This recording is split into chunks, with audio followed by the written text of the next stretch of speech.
तो दोस्तों, आज की इस वीडियो में हम बात करेंगे कि अपने भोलेनाथ को प्रसन्न करने के लिए हम क्या-क्या उपाय कर सकते हैं, और ये भी बात करेंगे कि हम किस तरह से शिवलिंग पर जल चढ़ाएं, कौन-कौन से नियमों का पालन करें कि हमारे शिवजी महाराज हम पर प्रसन्न होकर हमारी मनोकामना शीघ्र ही पूर्ण करें। दोस्तों, अगर आपको ये वीडियो पसंद आता है तो आप इसे लाइक और शेयर अवश्य कीजिएगा, क्योंकि कहते हैं ज्ञान का दान सबसे बड़ा दान। जी हाँ, जो भी इस वीडियो में ज्ञानवर्धक बातें बताई गई हैं, आप इसको जितना ज़्यादा शेयर करेंगे आपको उतना ही पुण्य प्राप्त होगा। अगर आप चाहते हैं कि भविष्य में भी आपको ऐसी ज्ञानवर्धक वीडियो देखने को मिले, ऐसी ज्ञानवर्धक बातें सुनने को मिले, तो आप इस वीडियो को ज़रूर लाइक कीजिएगा और इस चैनल को सब्सक्राइब भी कीजिएगा। एक और बात दोस्तों, महादेव की कृपा चाहते हैं तो कमेंट बॉक्स में हर हर महादेव, ओम नमः शिवाय अवश्य लिखिएगा। देवों के देव महादेव भगवान शिव को सनातन धर्म में पंच देवों में से एक माना गया है। अपने नाम की तरह ही भोले बाबा अत्यंत भोले हैं और उनकी पूजा विधि भी बहुत सरल है। भोले बाबा अपने भक्त द्वारा सच्चे मन से चढ़ाए गए एक लोटा शुद्ध जल और बेलपत्र से ही प्रसन्न हो जाते हैं। लेकिन शिवजी का विकराल और रौद्र रूप भी है, जो उनके क्रोधित होने पर सामने आता है। इसलिए महादेव के प्रतीक शिवलिंग की पूजा करते समय कुछ नियमों का पालन करना चाहिए। शिवलिंग की पूजा के लिए सबसे पहले आचमन करें और फिर शिवलिंग पर गंगा जल या शुद्ध जल से अभिषेक करें। अब शिवलिंग पर चंदन का लेप लगाएं। शिवलिंग पर बेलपत्र, फूल और भोग आदि चढ़ाएं। क्या आप जानते हैं शिवलिंग पर जल चढ़ाने का सही तरीका क्या है? अगर आप शिवजी को प्रसन्न करने के लिए शिवलिंग पर नियमित रूप से जल अर्पित करते हैं, तो आपको जल चढ़ाने का सही तरीका जरूर जान लेना चाहिए। शास्त्रों में पूजा पाठ के कुछ विशेष नियम बनाए गए, जैसे पूजा के दौरान हमेशा सिर ढककर खड़े हों, सुहागन स्त्रियां 16 श्रृंगार करें, कभी भी अखंडित या टूटे हुए चावल भगवान को ना चढ़ाएं, गणेश जी को भूल कर भी तुलसी दल ना चढ़ाएं। ऐसे ही कुछ नियम शिवलिंग के पूजन से भी जुड़े हुए हैं, जिससे शिवलिंग पर जल अर्पित करने का तरीका मुख्य माना जाता है। कहा जाता है कि शिव कृपा पाने के लिए पूरे नियम से शिवलिंग पर जल अर्पित करना चाहिए, क्योंकि जल धारा भगवान शिव को अत्यंत प्रिय है और नियम से इसे शिवलिंग पर चढ़ाने से भक्तों की सारी मनोकामनाएं पूर्ण होती हैं। ऐसे ही कुछ नियमों के बारे में जानते हैं इस वीडियो में। सबसे पहला नियम है कि हमेशा जब भी शिवलिंग पर जल चढ़ाएं, आपको ध्यान में रखना है कि कभी भी पूर्व दिशा की ओर मुंह करके जल ना चढ़ाएं। पूर्व दिशा को भगवान शिव का मुख्य प्रवेश द्वार माना जाता है और इस दिशा की ओर मुख करने से शिव के द्वार में अवरोध होता है और वो रुष्ट हो जाते हैं। हमेशा उत्तर दिशा की ओर मुख करके जल चढ़ाएं, क्योंकि उत्तर दिशा को शिव जी का बायां अंग माना जाता है, जो माता पार्वती को समर्पित है। इस दिशा की ओर मुंह करके जल अर्पित करने से भगवान शिव और माता पार्वती दोनों की कृपा दृष्टि प्राप्त होती है। अब जानते हैं कौन से पात्र से अर्पित करें जल। शिवलिंग पर जल अर्पित करते समय सबसे ज्यादा ध्यान में रखने वाली बात यह है कि आप किस पात्र से जल अर्पित करते हैं। जल चढ़ाने के लिए सबसे अच्छे पात्र तांबे, चांदी और कांसे के माने जाते हैं।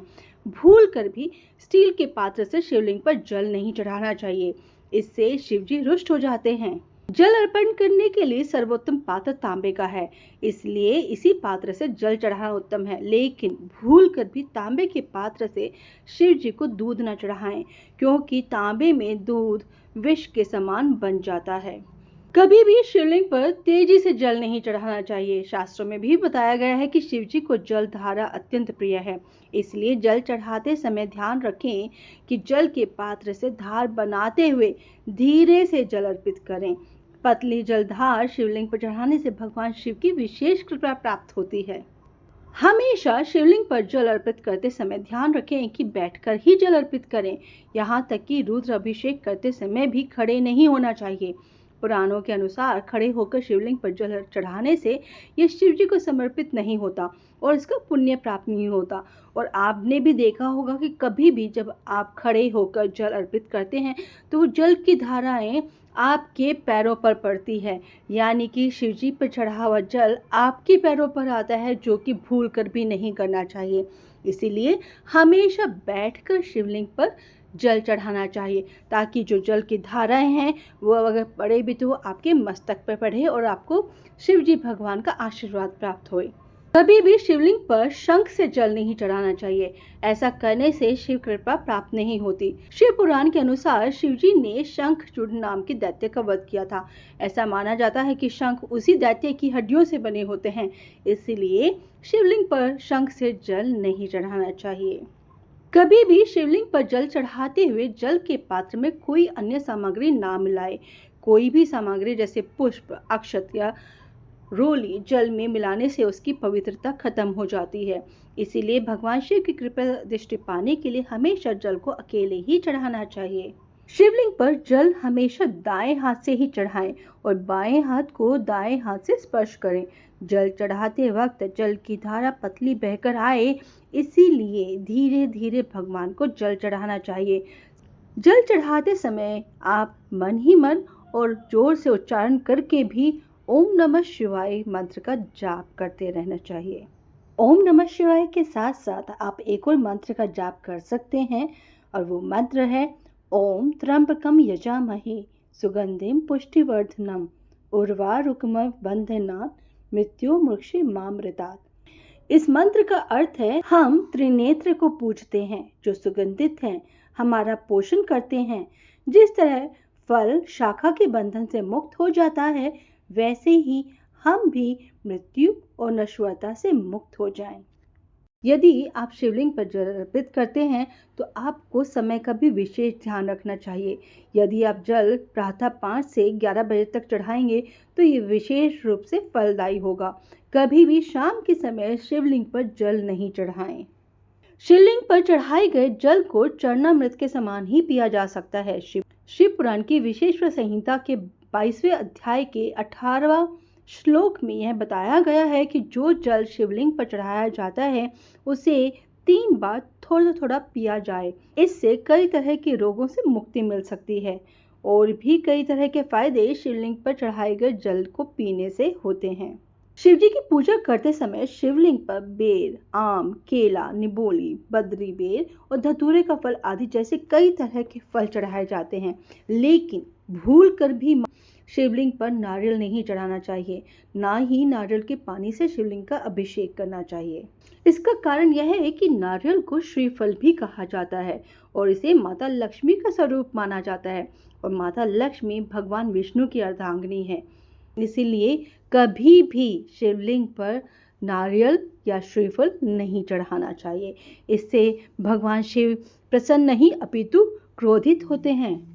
माना जाता है कि केवड़ा और चंपा के फूलों को भगवान शिव ने श्राप दिया था, इसलिए आपको कभी भी उन्हें ये फूल नहीं चढ़ाने चाहिए। शिव जी को अर्पित की गई कोई भी चीज निर्माल्य मानी जाती है, इसलिए उपभोग के लिए अयोग्य है। दोस्तों, अगर किसी व्यक्ति की शादी में बाधाएं आ रही हैं तो शिवलिंग पर केसर मिलाकर दूध चढ़ाएं। माता पार्वती की भी पूजा करें। मछलियों को आटे की गोलियां खिलाएं और इस दौरान ओम नमः शिवाय मंत्र का जाप करें। ये उपाय सोमवार से शुरू करें और इसके बाद रोज करें। इससे बुरा समय दूर हो सकता है। 21 बेलपत्र लें और चंदन से ओम नमः शिवाय लिख कर शिवलिंग पर चढ़ाएं। इससे शिव जी की कृपा मिलती है।